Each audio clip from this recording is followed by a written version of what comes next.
মুজিবের প্রতি তো হেট্রেড আছে, কিন্তু মুজিবকে যে একজন ঈশ্বর বানিয়ে হাসিনা যে ঈশ্বর বানিয়ে সবার কাছে প্রচার করছিল, মুজিবের এগেনস্টে কিছু বলে বা শেখ পরিবারের এগেনস্টে কিছু বললে যে তাদেরকে জেলে ধরে নিয়ে যাওয়া হচ্ছিল বা ইয়া করা হচ্ছিল, এই জিনিসগুলো আসলে মুজিবের প্রতি ক্ষোভটা থাকে। হাসিনার মুজিব দুইজনের কুকর্মের জন্যই কিন্তু এই ঘৃণাটা হচ্ছে। শুরুতে হাসিনারটা রিস্টোর করা হয়েছে, সেখানেও আমরা জুতা মেরেছি এবং সেই কর্মসূচিতে আমরা ছিলাম, আমরা প্রত্যক্ষ অংশগ্রহণ করেছি।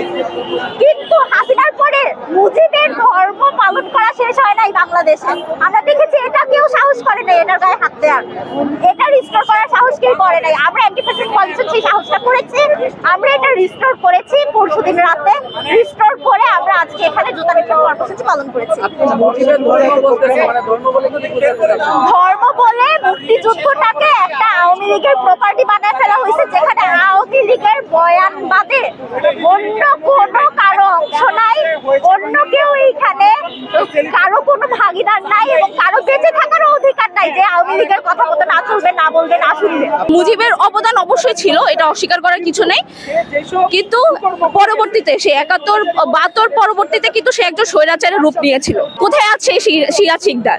এটা কি কে মক করে বলে? একজন নেতা তখনই মক করে বলে যখন তার মধ্যে ফেসিবাদী টেন্ডেন্সি থাকে।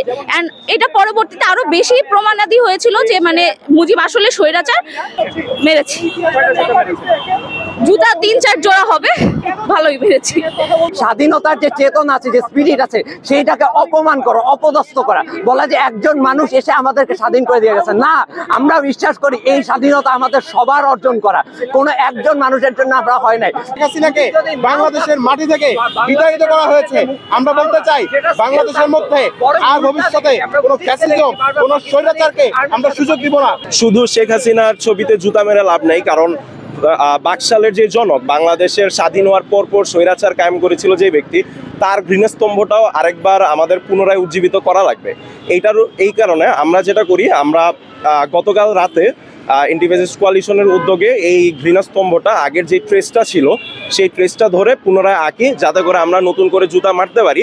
এবং একই সাথে আমরা যে এর আগে আমাদের আগস্টে যে শেখ মুজিবের প্রতিকৃতিতে জুতা নিক্ষেপ করা হয়েছিল, সেই স্মৃতিটাকে যাতে আবার ফিরিয়ে আনতে পারি। এবং আমরা আশা করব যে প্রতি বছর একটা নির্দিষ্ট ইন্টারভাল পর হাসিনা এবং মুজিবের এই ছবিগুলোতে জুতা মারা হবে। মুজিব স্বৈরাচারের পথ সুগম করেছে বাংলাদেশের ইতিহাসে।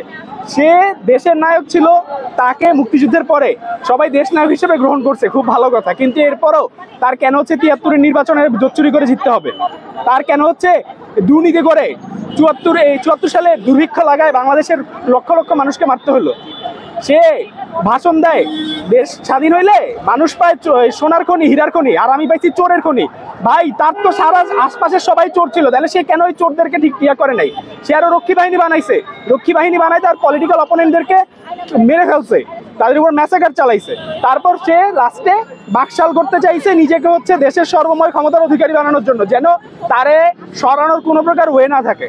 তো এরপরও যদি হচ্ছে তাকে স্বৈরাচার বললে, মানে মানুষের হচ্ছে বুঝতে হবে যে স্বৈরাচারের ডেফিনিশন কি।